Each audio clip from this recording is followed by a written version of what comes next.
You've been with us all day today with training, analysis, lunch, and the press. You enjoying it? Yeah. Good. So he's a Scottish boxing champion.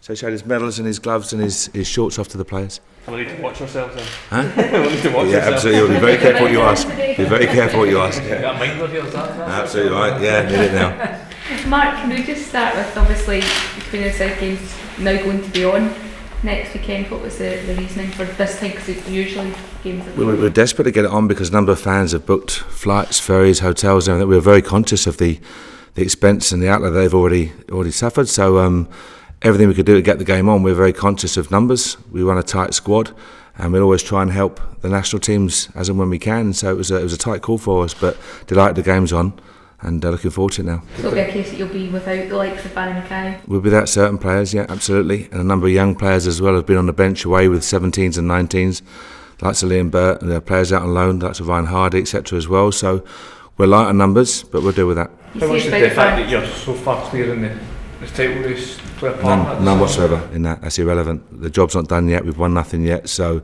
it was a case of doing the right decision by the fans. We expect a big crowd.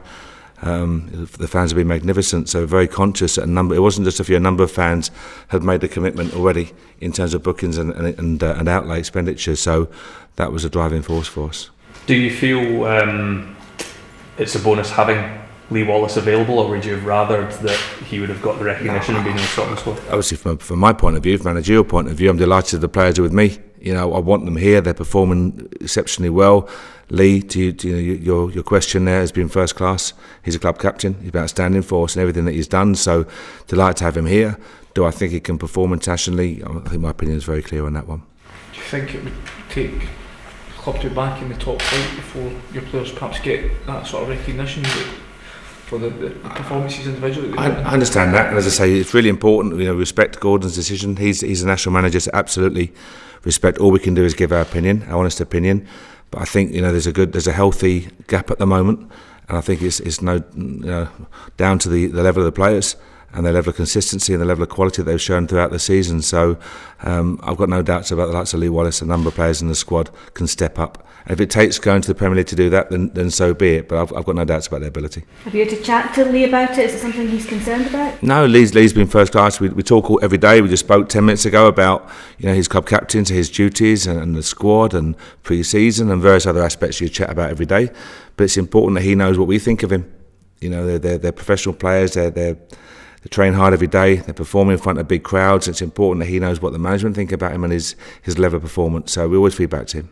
Looking at Falkirk on Friday night, is there a score to settle there? No, there's not a score to settle. We're conscious that we went there, and I think we had 68% possession. We had 16 shots to 5. I think there's a very strange penalty given in the first couple of minutes, which we dealt with, but we came away with no points. So it's not a score to settle. It's us going there on Friday night, well prepared, in a good vein of form, and looking forward to the challenge. But we're in good form ourselves. Are they the hardest side that you've faced in the division? No, there's been a number of hard. Everyone says about what's the hardest game. I think you look at different away venues. The teams dig in and make it very hard to break down. We've had tough games against Morton, tough games Queen of the South and St Mirren, etc. So a number of tough challenges. There's no easy games. There's no gimmies in the division, that's for sure.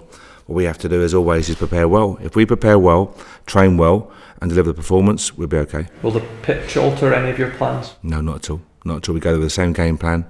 We know what we want to do. We've just done analysis on Falkirk, what we think they'll do, and we're ready for the game now. How impressed have you been with how Falkirk have managed to keep up with yourselves and Hibs, given the budget differences that they have? No, I think Peter's done a magnificent job. Pete and his staff and the players have done a first-class job. And we spoke earlier about putting a run together. It's hard for any team in any division to put a real run together, and they've done that. And they've stayed, track all through the season. So all credit to Peter and his staff. Tremendous job. We know it'll be a tough game on Friday night. I'm looking forward to that. And since you had that defeat out there against Falkirk, you've gone unbeaten in the league. I think it's just one game you've dropped points. Was that a spark at all for you? No, not at all. We just recognised little things we had to tighten up on and had to improve upon, and our level of consistency, which I think we've done. But as I say, so far we're in a good position, but we've won nothing yet. So if we can, it's a big game for us Friday night. It's another 3 points. It's not 4 or 5 points or what. It's the same 3 points you're going for. But it's about us. We're being very respectful. It's about Rangers. If we go there and perform, we'll be okay. Given what the club's been through over the last 4 years, it's a very big month coming up for you. You can sort of put a lot of things to settle scores and things like that. back into the top flight, how important is it that the guys enjoy this period, that they don't see it as a pressure being down, but they see this as something to be relished? There's no doubt they're enjoying it. They're focused, they know the responsibility they have to themselves, to the club, to the supporters. They're well aware of that, and they've got to enjoy it. If you can't enjoy this, don't be in football. There's good times, there's tough times, so you have to enjoy the good times at the moment. They're in a good place, but repeating myself again, we've won nothing. I want them to get their rewards. They've worked so hard on the first day of pre-season. David and I and the staff are desperate for them to get their rewards, and we talk about getting their pictures on the wall. This is a magnificent training ground with lots of pictures about past successes and past teams, and I want this team to get their picture on the wall.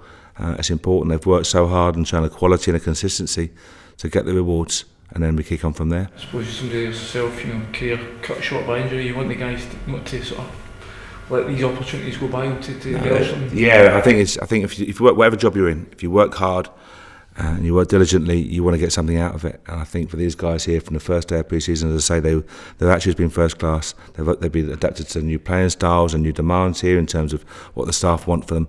And we couldn't have asked for more from a playing squad. So really keen for them to get to the end of the season, get those rewards, enjoy it, and then kick on for pre-season. Pre-season, we're back June the 18th. It's a few weeks away. Would you like to get the title wrapped up by the time the semi-final comes along? Our job is just to go one at a time. I don't want to sound repetitive with that, but we can't change it now. It's been that way all through the season. Nothing matters at the moment other than Falkirk. Get Falkirk right. Once we've got that right, once the final whistle goes at Falkirk, we're in the changing room, all of our focus shifts onto the next game. But right now, nothing detracts from Falkirk, and it's there's no talk of any other games. It's purely about Friday night, get the right performance, deliver it, get the 3 points, hopefully, and move on. Magic Ostromsky left the club this week. Was it just not the right fit? Easy for you to say that, wasn't it? Mm-hmm. Yes. No, he had a personal issue at home, and he had to go and sort it out. It's important for him to do it. Family, that always comes first. So he's gone back to sort that out, and he was on a short-term contract, but we wish him well. Have you had any other chats with other guys that are out of contract soon about your plans for next season? Yeah, we are. We chat to a number of players about different things, and we chat to the board and everything else. But we're at that time, that stage of the season where the games come thick and fast, and sometimes conversation right now is more unsettling than settling. So we'll have those conversations in the days and weeks ahead, that's for sure. It's something you want to wait until the league's decided before you... Yeah, I think it's all about timing. It's about getting the timing right and making sure the players focus right now on what they have to focus on, which is the performances coming thick and fast, and the games come thick and fast. So we'll get the timing right, hopefully, and speak to the players and have a good conversation with them. I suppose the message is as well that there's still plenty of time for these guys who are out of contract to prove that they're worth another deal as well. Absolutely, they're playing for Rangers, they're delivering, they're having a positive impact. Whether they start games or come on a substitute, they're doing well. So it's all credit to them. So I'm delighted. I've said before many times, I don't care what the 11 is we pick out of the squad. Young Lee's pushing hard for a starting spot, but we'll wait and see how that one goes. Team news, who's out before we can? Everyone fit, Lee? Everyone fit? Yeah. Everyone's fit, apart from Gideon. Nearly. Gideon. Apart from Gideon, he's coming back, and he's maybe a week and a half away. And Temps is outside running, but he's not ready yet. Other than that, we're okay. Gideon, what was his issue again? He had a small knock on the knee, which is just calming down, and he had a flu bug at the same time, so he had a double whammy. But he looked right this morning, didn't he? He looked fit, so he'll be back soon. Harry as well. He's recovered from the bug. Yeah, he had a sickness bug. One or two of them just felt rough.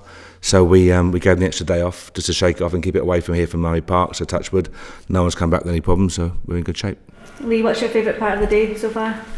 Just meeting all the players and getting to do to get to watch them training and stuff.